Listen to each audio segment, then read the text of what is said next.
홍대의 밤거리는 늘 음악과 불빛으로 가득했다. 주말이면 더더욱 그랬다. 좁은 골목마다 들려오는 힙합과 EDM, 그리고 젊은 사람들의 웃음소리. 나는 그 복잡한 소음 속을 걸으며 스스로에게 변명하듯 말했다. 오늘은 그냥 기분 전환일 뿐이야. 그날 나는 흰색 블라우스에 짧은 플리츠 스커트, 그리고 검은색 롱부츠를 신고 있었다. 가느다란 금빛 체인이 달린 미니 가방을 어깨에 걸고 귀에는 은빛 드롭 이어링이 반짝였다.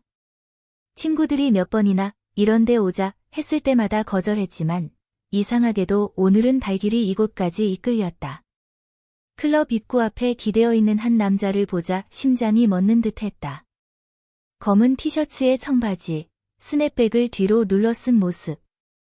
무심한 듯 담배를 손끝에 잡고 있었지만 그 눈빛은 결코 무심하지 않았다. 준호. 지은아, 낮게 부르는 목소리에 나는 순간 몸을 굳혔다. 그 익숙한 억양, 거칠지만 묘하게 다정한 음성. 준호, 내 입술 사이로 흘러나온 그의 이름은 오래된 비밀을 들킨 듯 떨렸다. 그가 천천히 다가오며 미소를 지었다. 반쯤 비꼰 듯한, 그러나 여전히 매혹적인 미소. 여기서 다시 볼 줄은 몰랐다. 나는 팔짱을 끼며 애써 무심한 척했다. 내가 이런 곳 계속 다닐 줄은 몰랐는데. 사람이 쉽게 안 변하잖아. 그는 고개를 살짝 기울이며 내 눈을 깊이 들여다봤다. 그 시선은 예전처럼 나를 불편하게 만들면서도 도망치고 싶지 않게 했다. 안으로 들어서자 음악은 온몸을 흔드는 듯 강렬했고 사람들은 리듬에 몸을 맡긴 채 열광하고 있었다. 준호가 손을 내밀며 속삭였다. 같이 춤출래? 나는 망설였다. 거절해야 한다는 걸 알면서도 손끝이 스스로 움직였다. 결국 그의 손을 잡는 순간 이미 모든 게 시작되어 있었다. 좁은 공간 속 우리의 몸은 점점 가까워졌다. 그의 숨결이 내 귓가를 스쳤고 땀과 향수, 그리고 그만의 냄새가 섞여 나를 어지럽혔다. 아직도 춤 못 추네. 준호가 장난스레 말하자 나는 억지로 웃으며 받아쳤다. 넌 아직도 사람 놀리는 버릇 못 고쳤네. 그의 손길이 내 허리를 스치자 순간 스커트의 얇은 주름 사이로 전해지는 감각이 전율처럼 번졌다. 나는 괜히 어깨에 블라우스 끈을 매만지며 긴장을 감추려 했지만 오히려 그 작은 행동이 더 노출된 듯한 기분을 주었다. 그는 그걸 놓치지 않고 낮게 웃었다. 넌 항상 이런 사소한 습관 때문에 더 눈에 띄는 거 알아? 그 말에 얼굴이 붉어졌다. 도망치고 싶었지만 다리가 말을 듣지 않았다. 시간이 흐르고 음악은 조금씩 잦아들었다. 사람들의 열기는 여전히 뜨거웠지만 우리는 이미 다른 곳을 바라보고 있었다. 준호가 내 귀에 속삭였다. 예전처럼 남산 올라가 볼래? 나는 대답 대신 고개를 끄덕였다. 밤 공기는 시원했고 서울의 불빛은 아래에서 별처럼 반짝였다. 계단을 오르며 가끔 스치는 그의 손등, 교복 시절 함께 오르던 기억이 떠올라 심장이 두근거렸다. 전망대 근처 벤치에 앉아 준호가 조용히 말했다. 그때 미안했다. 내 마음 알면서도 도망친 거. 나는 놀라서 그의 얼굴을 보았다. 늘 장난만 치던 그가 이렇게 진지하게 말하는 건 처음이었다. 갑자기 왜 그런 얘기를 해? 그가 나를 바라보며 손을 잡았다. 이제는 숨기고 싶지 않으니까. 그 순간 내 안에서 오래 눌러두었던 무언가가 무너져 내렸다. 바람에 머리카락이 흩날리자 그는 조심스럽게 내 얼굴 옆으로 손을 뻗어 정리해 주었다. 따뜻한 손끝이 피부에 스칠 때 숨이 막히는 듯 가슴이 조여왔다. 나는 도망치지 않았다. 그냥 그의 눈을 바라봤다. 그리고 그 눈빛 속에서 아직 끝나지 않은 이야기를 읽을 수 있었다. 남산에서 내려온 우리는 한동안 아무 말도 하지 않았다. 서울의 불빛이 여전히 머릿속을 맴돌았지만 내 심장은 준호의 한마디에 더 크게 반응하고 있었다. 골목길을 따라 걷다 보니 조용한 찻집 간판이 눈에 들어왔다. 예전엔 밤새 떠들던 카페였지만 지금은 분위기가 바뀌어 은은한 조명만이 따뜻하게 흘러나왔다. 준호가 문을 밀며 말했다. 잠깐 들어가자. 너무 시끄러웠잖아. 아까는. 안은 한적했고 고요한 재즈 음악이 흐르고 있었다. 우리는 창가 자리에 앉았다. 나는 코트를 벗으며 테이블 위에 올려두었다. 야은 니트 탑 아래로 드러나는 쇄골이 스스로 의식될 만큼 부각되었다. 준호의 시선이 잠시 그곳에 머무는 걸 느꼈다. 순간 얼굴이 달아올라 손끝으로 머리카락을 만지작거렸다. 그는 조용히 웃으며 커피를 주문했다. 넌 아직도 이런 작은 습관이 있네. 긴장하면 머리카락 만지는 거. 너도 아직도 남의 버릇 잘 기억하는구나. 잊을 수가 없으니까. 그 말은 단순한 농담처럼 들리지 않았다. 나는 시선을 피하며 창밖의 네온 사인을 바라봤다. 그 빛이 반짝일 때마다 내 마음도 흔들리는 것 같았다. 커피가 나오자 손이 닿았다. 작은 마찰이었지만 전류처럼 퍼져나갔다. 나는 급히 컵을 들어 올렸지만 손가락이 잔을 잡는 힘조차 떨리고 있었다. 지은아, 준호가 낮게 불렀다. 그때 내 마음을 알면서도 멀리한 게 두고두고 후회됐다. 지금이라도 기회가 있을까? 나는 대답 대신 천천히 숨을 내쉬었다. 모르겠어. 하지만 말끝이 흐려졌다. 그가 손을 내밀어 내 손등을 덮었다. 나는 놀라 손을 빼려 했지만 그 손길이 따뜻해서 더 이상 거부하지 못했다. 조심스럽게 엄지손가락이 내 피부를 따라 움직였다. 단순한 접촉이었지만 묘하게 감각이 예민해졌다. 카페를 나왔을 때 밤 공기는 더 차가워져 있었다. 준호는 자기 집이 근처라며 잠깐 쉬고 가자고 했다. 망설였지만 발걸음은 그를 따라갔다. 좁은 골목 끝에 있는 그의 집은 오래된 주택을 개조한 듯 소박했다. 현관 앞에서 신발을 벗을 때 그는 내 발목을 힐끗 보았다.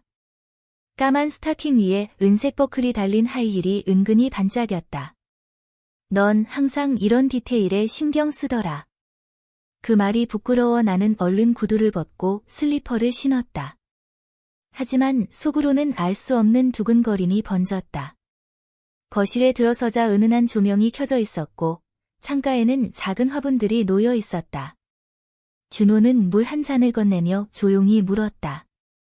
나랑 이렇게 다시 앉아 있는 거? 이상하지 않아? 나는 유리컵을 내려놓으며 고개를 끄덕였다. 이상해. 근데 싫지는 않아. 그는 잠시 말이 없었다. 대신 나를 바라보는 눈빛이 깊어졌다. 그 시선 속에는 장난기도 무심함도 없었다. 오직 진심만이 담겨 있었다. 그리고 나는 깨달았다. 도망치던 지난 세월이 헛된 게 아니었음을.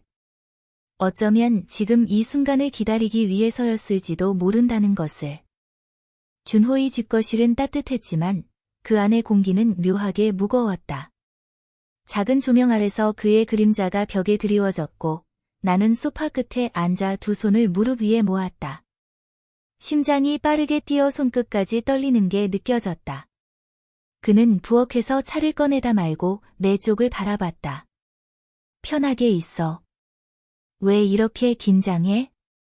긴장 안 했어. 억지로 웃었지만 내 목소리는 너무 가늘었다. 그가 내 앞에 앉았다. 그의 무릎과 나의 무릎이 살짝 스쳤다. 그 작은 다음에도 몸이 움찔했다. 시선을 내리니 은빛 슬리퍼 속내 발끝이 불안하게 움직이고 있었다. 스타킹 위로 빛이 반사되자 준호의 눈길이 따라 내려왔다. 순간 나는 발목을 꼬아 감추려 했지만 그는 살며시 웃었다. 너 예전에도 이런 습관 있었지? 신경 쓰일 때마다 다리 꼬는 거. 기억력은 참 좋네. 널 어떻게 잊겠어. 그 말은 낮고 진지했다. 나는 다시 그의 눈을 마주했다. 그 눈빛 속에는 놀림도 가벼움도 없었다. 오직 오래 눌러둔 감정만이 있었다. 잠시 침묵이 흘렀다. 나는 블라우스 어깨끈이 흘러내리는 걸 무심코 고쳐 올렸다. 그러나 끈은 다시금 미끄러져 내려갔다. 그 작은 움직임이 방 안을 더욱 뜨겁게 만들었다. 준호의 시선이 그곳에 머물자 숨이 막혔다. 지은아, 그가 낮게 부르며 손을 뻗었다. 손끝이 내 어깨끈을 올려주었다. 단순한 동작이었지만 그 안엔 무언가 더 깊은 의미가 담겨 있었다. 내가 이렇게 내 앞에 있다는 게 믿기지가 않아. 나는 대답 대신 천천히 고개를 숙였다. 손목에 걸린 얇은 팔찌가 살짝 흔들렸다. 그는 그것까지 눈여겨보며 말했다. 넌 항상 이런 작은 액세서리로 사람 시선을 끌었어. 알면서 그러는 거지? 나는 웃어 넘기려 했지만 얼굴이 붉어졌다. 손가락으로 팔찌를 만지작거리는 내 습관조차 그에게는 기억 속 한 조각이었다. 조용히 시간이 흘렀다. 창밖에서는 늦은 밤 비가 내리기 시작했다. 빗방울 소리가 창문을 두드리며 방 안을 더 고요하게 만들었다. 준호가 한 발짝 가까이 다가왔다. 지금이라도 솔직해져도 돼, 나한테. 나는 눈을 감았다가 뜨며 그를 바라봤다. 도망칠 수 없었다. 내 손이 저절로 그의 손 위에 겹쳐졌다.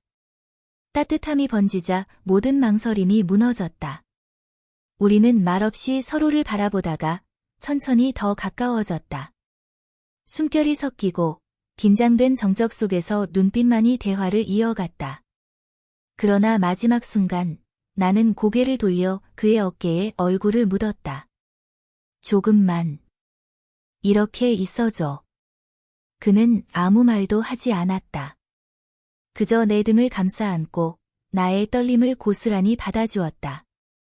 그 따뜻함 속에서 나는 오래된 기억과 새로운 감정이 뒤엉키는 걸 느꼈다. 창밖의 비는 점점 굵어졌고 우리는 그 속에서 숨소리만 섞으며 앉아 있었다. 말로 할 수 없는 것들이 그 침묵 속에서 이미 다 전해지고 있었다. 비가 멎은 새벽, 창밖은 아직 어두웠다. 작은 스탠드 불빛만이 방 안을 감싸고 있었다. 나는 여전히 준호의 옆에 앉아 있었고 그의 체온이 그대로 느껴졌다. 하지만 마음은 점점 더 복잡해졌다. 이대로 있어도 돼? 내가 조심스레 물었다. 준호는 미소 지으며 내 손을 감쌌다. 내가 원하면 얼마든지. 그의 손길은 따뜻했지만 동시에 나를 흔들어 놓았다. 나는 무심코 블라우스 단추를 매만졌다. 살짝 풀린 위쪽 단추 사이로 드러나는 피부에 그의 시선이 스치자 순간 숨이 막히듯 긴장이 몰려왔다. 너 아직도 이런 사소한 습관 있네. 신경 쓰이면 자꾸 옷을 만지는 거. 그의 말에 나는 고개를 돌렸다. 넌 왜 그런 것까지 다 기억해? 잊을 수가 없으니까. 그의 목소리는 낮고 확실했다. 나는 자리에서 일어나 창가로 다가갔다. 빗물에 젖은 유리창이 희미하게 반짝였다. 그가 뒤따라와 내 곁에 섰다.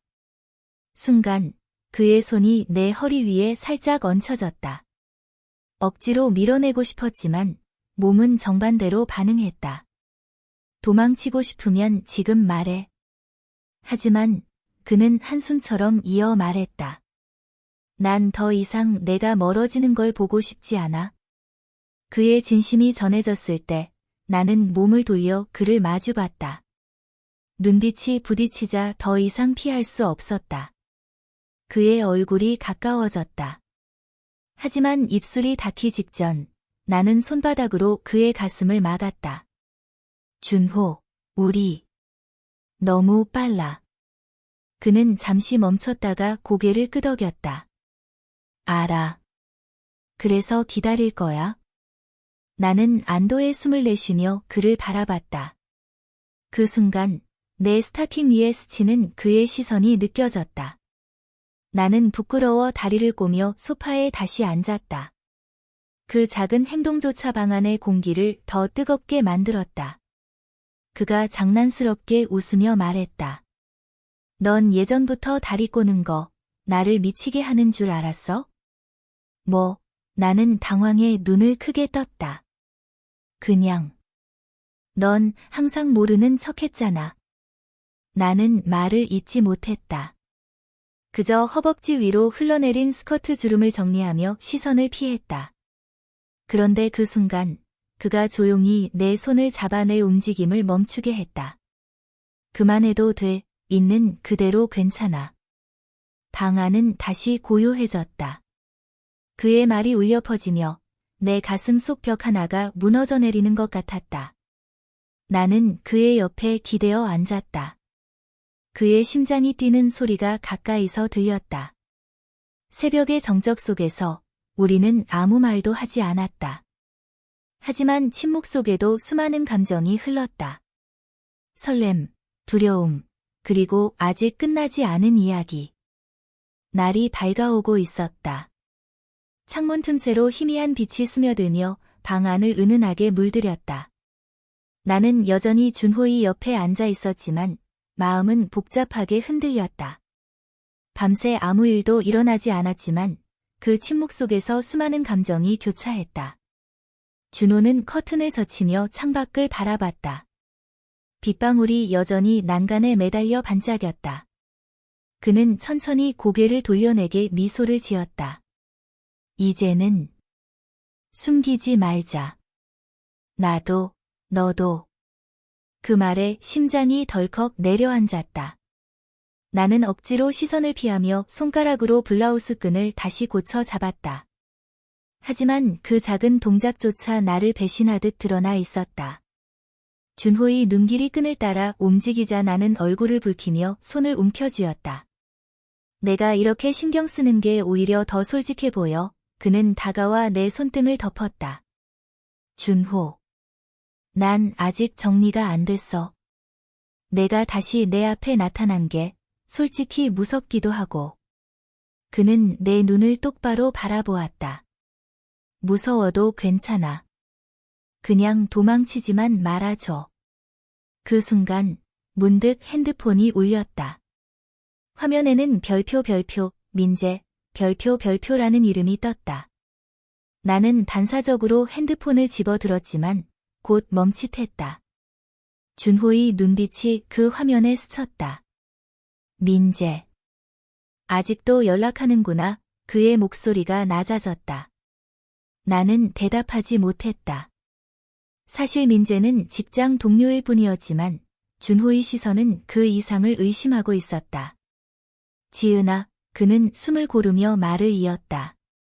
만약 내 마음에 아직 다른 사람이 있다면? 난 다시 상처받을 준비가 안 돼. 내 심장이 세차게 뛰었다. 준호의 손이 여전히 내 손을 감싸고 있었지만 그 온기 속에 묘한 두려움이 섞여 있었다. 나는 그의 눈을 똑바로 마주했다. 아니야.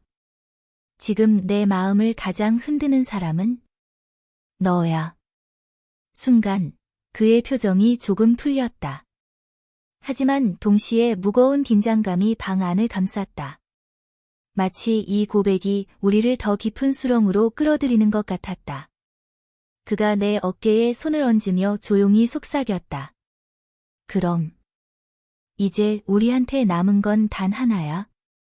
다시는 거짓말하지 않는 거. 나는 천천히 고개를 끄덕였다.